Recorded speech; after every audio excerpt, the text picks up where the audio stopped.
We're in Walnut Creek. We're joined by Drew Berry. Drew, tell us why we picked this location. Oh, we're at Pinky's Pizza. It's actually not the original location. It's the new one. But Pinky's Pizza goes back to when I was a kid, going there before the Warriors games with my dad on the way to the arena, and I've been going ever since. So every time I come back in town, I always make sure that I take my kids to Pinky's and we get some sausage pizza. Absolutely. Yeah. And then also you mentioned, we'll talk a bit about, we're up in Walnut Creek, but you're Atlanta now. People remember you going to De La Salle, Georgia Tech. Tell us though why you're in town this week though. I'm in town. I brought my kids out here to visit my mother up in Napa area, but Scooter's running the basketball camp at De La Salle, so I came down to speak to the kids, talk to them a little bit about some fundamentals and doing good in school and how to shoot and practicing. So just came down to kind of support Scooter in the camp and talk to the campers. And then what are your memories of playing at De La Salle? I just remember being very skinny and very small, undersized compared to everybody. I remember us being really good. We were always competing for the championship or winning the championship in league, and then we could never get over the hump in the NorCal sections. We'd have a couple, but we could just never get it done, and it's unfortunate. But I have great memories of playing. Got to play with Brent for 2 years, which was actually 3 years, which was nice. But we had some good teams. Chris McCleary was a great player. Could score the ball. Joe McClain was athletic, could dunk. So it was a lot of fun. And then it was Nessman at the time. What are your memories of Ness? Yeah, George Nessman was my coach, and I remember every time I'd made a turnover mistake, he would yank me out of the game. I remember just been kind of motion offense, pass and screen away, some back screens, not a whole lot of pick and rolls. It was old school basketball. Bad shot was a shot with a guy on you or in your face, and a good shot was if you were wide open. Right. How about a sports memory that sticks with you from a De La Salle? There's actually a few. One of my memories is actually not of me. It's of my brother John when he made a shot sitting on the ground in a game. It was crazy, and the game was close, and I want to say it was against Berkeley. But he made a shot sitting on his butt on the ground in the game. I just remember going, that was crazy. But my best memory probably was when we played O'Dowd in the sections, and we were playing at the Warriors Arena, and I got fouled with like 1 second to go in the game, and I think we were down one, and I had 2 shots, or we were tied, and I had 2 shots, so I had chance to win the game, and I was a junior, and Brent was a senior, and I remember being at the free throw and getting ready to shoot and looking up behind the basket, and there was my dad's jersey hanging there, and I just said, wow, this is a moment. And fortunately I knocked the 2 down and we won the game and moved on, but that was a pretty surreal moment right there. It's great you guys confirm each other. When I talked to Brent last year, he spoke about that. Mm-hmm. And I think you're going to see John this weekend.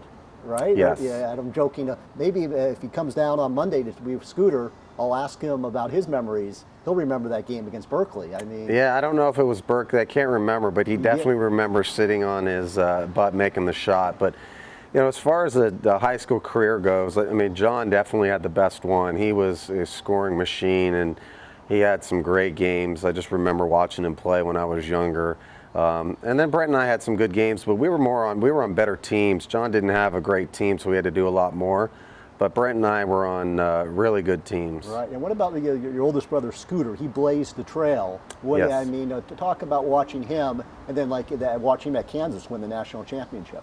I mean, Scooter was the first one to kind of take basketball seriously, and obviously he got the scholarship. So watching him and seeing his success, in high school, getting the scholarship, and then playing at Kansas on a major national level, going to the Final Four, watching him win the championship, he kind of, blazed the path for us. And me being the youngest, I was fortunate to see all of my brothers kind of grow and succeed. So it made me want to work harder and to get better. And so Scooter was the first, so he kind of started it off, and then I finished it up, and that was kind of the Berry history at De La Salle. All right, but there's more berries on the vine. There's quite a few, but not many here in California that will don the Spartan green. So we'll see. Right. But no, you have 2 kids, and you live I met them in the pizza parlor there. Right. And John also, I think Scooter says every Berry brother has 2 kids. Yes. It's sort of like it was decreed or something. Yeah. No, I don't know about that, but we do. We all have kids, and Scooter and I are the only ones with girls. So I have 1 girl and 1 boy, but they're a lot of fun. It's the next generation. And then what about? Do you remember watching Scooter on TV in that national championship game? When they beat Oklahoma? I think we were there. Oh, you might have been there. You know, if my memory is correct, I think we were there. But I definitely remember it. You know, he played against Mookie Blaylock, who I played in with Atlanta, and also at Golden State. When he got hurt, they signed me. So I knew Mookie really well, played golf with him a bunch, and I, made sure that I reminded him of Scooter, beating him. And I just remember Danny Manning just dominating, and Milt Newton, and the Kansas Jayhawk, Rock Chalk Jayhawk. Right. I remember that pretty vividly. Right. And then in terms of you went to Georgia Tech. What was was John was already there? Was that Bobby Cremins? Did you look at other schools, or how did it work at the time? Yeah, so John had just finished his first year there. He transferred from Paris, Texas Junior College to Georgia Tech, and he was a starting 2 guard, and his point guard just happened to be Kenny Anderson, who was probably the best guard in America at that time, freshman, just unbelievable. He scored 50 points in a game. This guy was just total New York, had unbelievable handles and could score. So John played with him, and he averaged like 15 a game, and so they were really happy with picking John up because Dennis Scott had left early, so they needed a 2 guard. And so my stepfather told Coach Cremins about me, and said, hey, if you like John, you need to go look at Drew. So they came out and watched me play, and then started recruiting. They knew I wanted a red shirt because I physically needed the year to get stronger. And that was, something that they were interested in me doing anyway. I actually really wanted to go to Arizona. That was the place where I really wanted to go, and Lute Olson didn't recruit me. He didn't need to recruit me. He had Damon Stoudemire and Khalid Reeves, so he was doing okay. UCLA recruited me some, and then they signed this guy named Tyus Edney, who we all know. But everywhere in the Pac-10 besides that recruited me hard. Kansas recruited me obviously because the family connection, and Roy Williams was the coach at that time. And I had told him that I just didn't think the small city was for me. But as soon as I went to visit Atlanta, and John told me how great it was, and I got to kind of see the ACC, I was sold. Right. Yeah, I was done. Yeah, we were watching there. Like Tim Duncan just signed for another year. You played against Tim Duncan. I did. That's my freshman year, my redshirt freshman year. So I was a year ahead of him, but I redshirted, so it made our classes the same. So we actually played together on an all-star team that went to South America. Wow. And I remember coming back and telling my coach, I said, we need to get that guy if they get in trouble, because at that time Wake Forest was getting scrutinized by the NCAA for the recruitment of this Maktar Ninjai, a player out of Africa. Okay. And so if they got in trouble, you can transfer with no penalty. So I was like, we need to get this guy, because I could throw him any pass, and that was kind of my game, was assists, and he caught everything. And when I played in the ACC, I mean, it was ridiculous. I mean, it was Grant Hill, Hurley. You've got then Joe Smith. When he was there, he was the first pick in the draft. You had Randolph Childress. You had Rodney Rogers from Wake Forest, Tim Duncan. I mean, the list goes on and on. Was Rasheed Wallace and Stack? Stack, Jeff McGinnis. Yeah. Derek Phelps. I mean, they were all. It was just.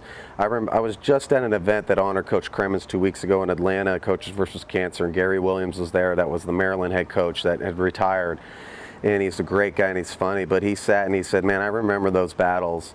And he said, at that time in those 90s, in that pocket that you were there and those teams, he said that was probably the strongest the ACC's ever been. And top to bottom, that was a serious conference. And then also you mentioned Kenny Anderson at New York City. John played with him, but there was a guy that came from New York City your senior year. Yeah, I didn't play with a bad point guard. I actually didn't play with 2 bad ones. My point guard for 3 years, first 3 years, was Travis Best, the Springfield Rifle. The guy was, unbelievable. Ended up getting drafted in the first round. Had a 10-year NBA career. Could score, could play. He was phenomenal. And then I had this guy named Stephon Marbury, who was a New York legend. And this kid had so much talent. And I was like, it's going to be hard to play with somebody other than Travis. And when Steph came and recruited him, and then he played, this guy, he had it all. He could shoot. He was so athletic. He was so quick. He had a great handle. He was strong. And we made a pretty good backcourt for 1 year, and then he entered the draft and was picked, I think, number 4, so not a bad decision. Right. And then I'm trying to think, you played a little bit in the NBA, I think, with the Hawks, the Sonics, and then people don't even, your daughter didn't even know, granted it was only 10 days, I mean, you're a Warrior. Talk about that. I mean, it just was very brief, but I meant that must have been surreal for you just to put the jersey on, Yeah, my NBA career didn't, pan out like I thought it would. I thought I'd be a first-round draft pick. I'd be back up in the NBA for 10 years and everything would be great. But, in the NBA, so much is about timing, and you got to be at the right place at the right time. And just some of the spots I went to just wasn't the right place and right time. So. But it was nice. I made it. I got to play a little bit. Spent most of my time watching games. But you had a good seat. Yeah, I had a great seat. I was getting paid for it. Yeah. But crazy story. I was playing in Australia and hated it and left. And my coach is now the coach that's on the Sixers, Brett Brown. He's the head coach of the Sixers.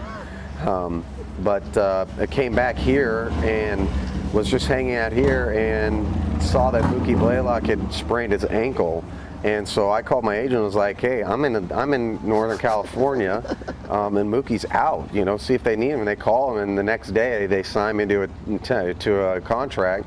And I ended up playing for like a month or a month and a half. And then when the guarantees came, they let me go. But I remember it like it was yesterday. It was great because they were playing the Clippers, and the day they signed me, I flew down by myself and walked in the arena and literally put on the uniform, didn't know any plays. Carlissimo was the coach. I played like 17 minutes of the game. I think I had 7 points, and it was just kind of crazy. Yeah, it is. Yeah, it said Warriors across your chest. I mean, I'm trying to think. I'm still trying to get that jersey, so. Yeah. No, you got to get it to just sort of, your daughter can watch this, but then you'll have actual evidence that, I'm trying to think, we got to wrap up. You got to get up to Napa. I'm trying to think what else. Your memories of Walnut Creek. This is a different location of Pinky's, but St. Mary's, Walnut Creek, De La Salle. It's 20, 25 years ago. Yeah. What do you remember?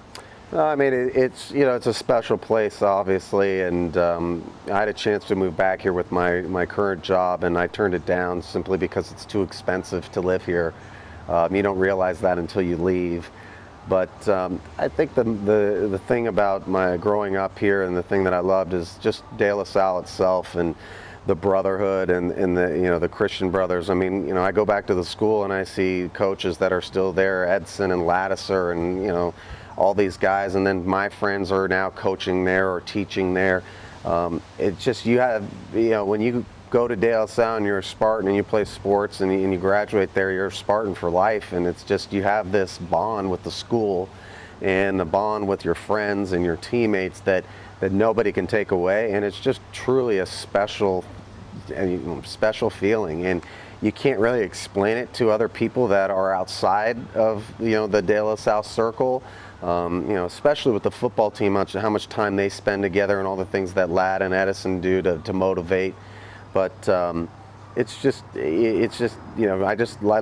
tell everybody that if I could go back to any time in my life, it would be high school. Yeah. And those were 4 of the best years of my life, and particularly my junior and senior year. I've got my best friends in life are my friends that I made at De La Salle. They're not my friends from Georgia Tech. Those guys are my rock. So it's just great memories. Yeah, we're almost wrap up with that. But I thought this is great. What Scooter's doing there will give you a connection to come back each summer. Every time that I'm around here, I always stop by the school just to see if anyone's around or show my kids. Yeah. But yeah, the last couple of years we've been coming. I always come for a family reunion, and Scooter's been doing the camp, so I drive down and do it, which is nice, and get to talk to the kids. But I want to get back here and play in the alumni game one time. Wow. And have a good time. But it's great. Talk to a lot of the guys and syncing up with guys on LinkedIn now that I played with, like Chris Morano, and obviously I'm close with Joe McClain. We keep in touch pretty often. But I've got my core group of guys. Three of them showed up today at camp because I was in town, and I got a chance to see them. So it's really special. And then the last year was really neat. The four brothers, you guys were all there.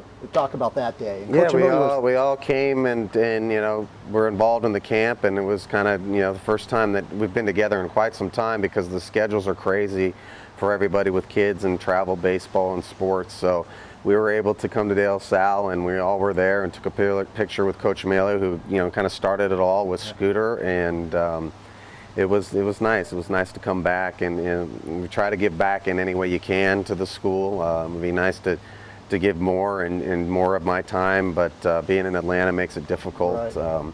But whatever De La Salle needs, we will be there for them, and they've been there for us. So it's been great. Yeah, no, we wrap up that. Speaking of time, I'll let you get going because the one thing we're up, you got to get to Napa, and I do. And you claim this traffic. Well, I mean, it's 4th of July weekend, so I can imagine that people are headed up to Lake Tahoe for the weekend. So I think the traffic will be pretty intense, but it's all right. Yeah. Okay. Cool. Thank you for having me. Oh, you bet. You bet. You're very welcome, Drew. This is wonderful.